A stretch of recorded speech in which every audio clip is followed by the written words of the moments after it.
যত মারামারি, বলো তো ভাই এই সমাজে বিচার ঠিক হয়? জোর করে বলো। কারণ টাকা যেদিকে বিচার সেদিকে আছে না। হযরতে ওমর একদিন একটা ঘোড়া কিনেছেন। কি কিনেছেন? বলো বলো। ঘোড়া। ঘোড়া কিনে ইহুদির কাছে গেছে, ইহুদি তুমি আমার ঘোড়া ফেরত দাও। ইহুদি বলছে ওমর তুমি আজকের দিনে, আমি তো ঘোড়া বিক্রি করে দিয়েছি, টাকা নিয়ে নিয়েছি, আমি কেন তোমায় ঘোড়া দেবো? ওমর বলছে শোনো আজকে তোমার বিচার হবে। বিচার করবে কে? ওমরের আন্ডারে কাজ করা বিশিষ্ট তাবি, যিনার নাম ছিল কাজী সুরাই। কি নাম বললাম? কাজী সুরাই। এখন ওমরের আন্ডারে কাজ করে বিচার কার দিকে যাবে? বলো বলো। বিচার কার দিকে যাবে? ওমরের দিকে না?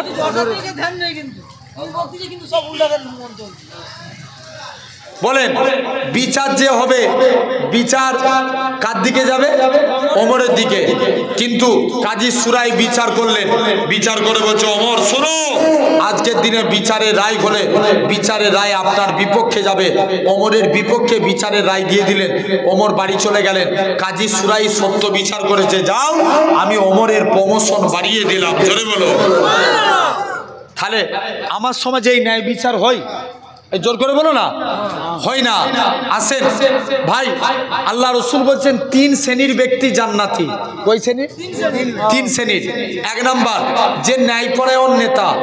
সমাজে এখন ন্যায়পরায়ণ নেতা পাওয়া খুব মুশকিল। হ্যাঁ না না, এখন 99.1% নেতা চোর। ভুল বলছি না ঠিক বলছি? আরে আওয়াজ দিয়ে কথা বলো। আছে না নাই? 99.1%।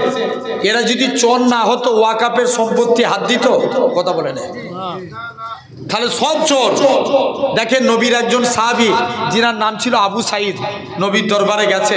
হুজুর ওমরের আন্ডারে কাজ করতেন, তার ব্যাপারে তার এলাকার মানুষরা 3টে বিষয় নালিশ করেছে। 1 নাম্বার আবু সাঈদ রাজ দরবারে আসে, 1 নাম্বার লেট করে আসে। 2 নাম্বার সপ্তাহে একটা দিন কামাই করে। 3 নাম্বার আবু সাঈদ সন্ধ্যার পর কারুর বিচার করে না। হুজুর এর কারণটা কি? ওমরে ফারুক আবু সাঈদকে ডেকে পাঠালেন। মুসলমান করে ছেলে মেয়েরা, আব্বা তরুণেরা, এ সাধু আপুদা মানুষেরা শুনে রেখে দেন, আল্লাহ নবী সাহাবী হযরতে ওমরে ফারুক রাদিয়াল্লাহু তাআলা আনহু হুজুর আমার আস্তে আস্তে করে যুবকটাকে ডেকে পাঠালেন। বলো তো দেখি ও ভাই আবু সাঈদ, তোমার এলাকার মানুষেরা তোমার ব্যাপারে 3টে বিষয়ে নালিশ করে। 1 নাম্বার কারণ বলো তো দেখি, তুমি যখন এরকম ভাবে প্রথমবার তুমি যখন রাজ দরবারে কেন লেট করে আসো? হযরতে আবু সাঈদ বলে ভাই ওমর রে, আমার বাড়িতে আমার স্ত্রী একা মানুষ, মাঝে মাঝে আমি আমার স্ত্রীর কাজে সহায়তা করি, সাহায্য করি, এই জন্য আমার আসতে লেট হয়ে যায়। 2 নাম্বার কারণ তুমি সপ্তাহে একটা দিন করে কেন কামাই করো? হযরতে আবু সাঈদ বলে ভাই ওমর রে, আমার পরনায় একটা মাত্রই কাপড়।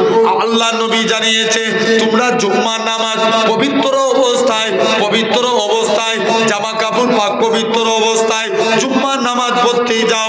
ভাই ওমর রে শুনে রেখে দেন, আমি সপ্তাহে একটা দিন জামাটাকে ধৌত করি, এই জন্য আমার একটা দিন কামাই হয়ে যায়। 3 নাম্বার কারণ বলো তো দেখি, তুমি সন্ধ্যার পরে কারোর বিচার করো না কেন? হযরতে আবু সাঈদ বলে ভাই ওমর রে, আল্লাহ নবী জানিয়েছে তোমরা তাড়াতাড়ি করে ঈশার নামাজ পড়ে ঘুমিয়ে পড়ো, গভীর রজনীতে উঠে তাহাজ্জুদে নামাজ পড়ো, কেননা আমি রাসূলুল্লাহ এই আমল খানা করি। আসেন তাহলে 1 নাম্বার জান্নাতি যে ন্যায়পরায়ণ নেতা। কি বললাম? বলো বলো বলো। ন্যায়পরায়ণ নেতা। 2 নাম্বার জান্নাতি তারা অধিক সন্তান প্রসবকারিণী মা বাপ। আচ্ছা বলো তো ভাই, এখন সন্তানের হার বেড়েছে না কমেছে? জোর করে বলো। কমেছে না বেড়েছে? কমে গেছে। আচ্ছা আগেকার যুগে বাপ দাদুদের কটা করে ছেলে হতো? 10টা 12টা। তারপরের জেনারেশন 8টা 9টা, তারপরের জেনারেশন 6টা 7টা, তারপরের জেনারেশন 4টে 5টা, এখন এসে দাঁড়িয়েছে 2টো 1টা। ভুল বলছি? হ্যাঁ, জোর করে বলো।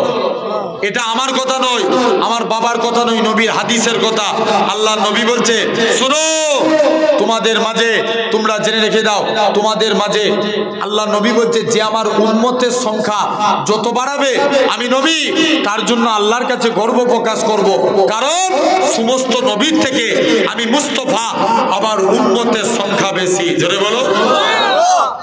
এটা হলো 2 নাম্বার।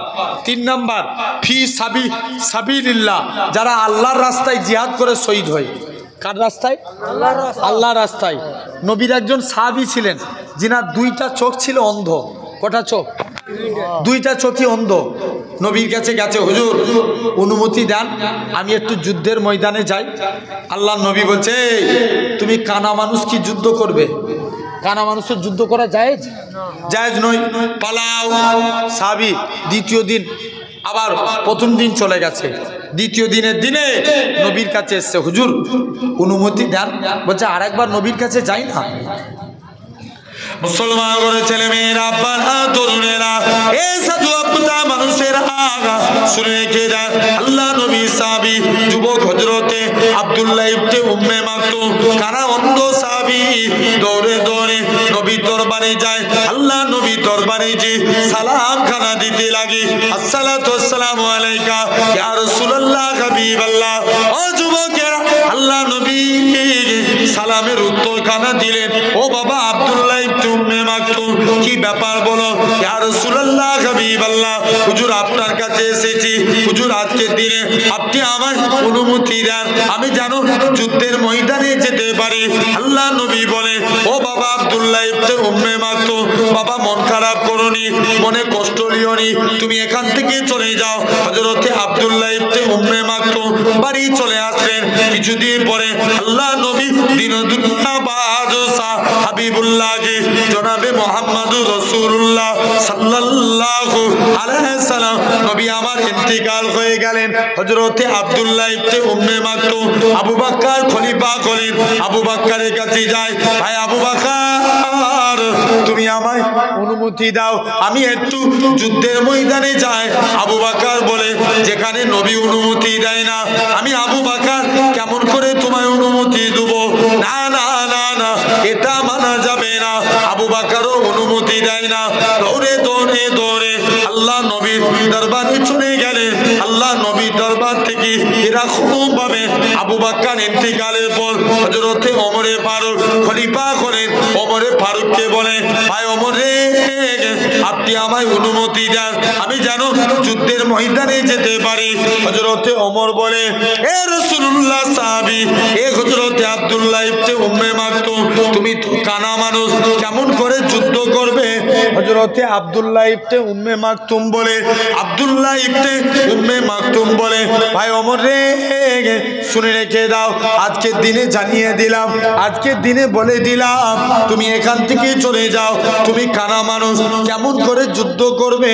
হযরতে আব্দুল্লাহ ইবনে উম্মে মাকতুম বলে, আমি ইসলামের পতাকাটা নিয়ে দাঁড়িয়ে থাকবো, মক্কার কাফেররা আমাকে লক্ষ্য করে তীর ছুঁড়ে ছুঁড়ে মারবে, আমার গোটা শরীর দিয়ে রক্ত বেরিয়ে যাবে, রক্ত প্রবাহিত হবে, রক্ত মাখা শরীর নিয়ে কবরে চলে যাব। খালি কিয়ামতের ময়দানে আল্লাহ যেদিন জিজ্ঞাসা করবে, এ আব্দুল্লাহ ইবনে উম্মে মাকতুম, দুনিয়ায় পাঠিয়েছিলাম, কি করেছিলিস?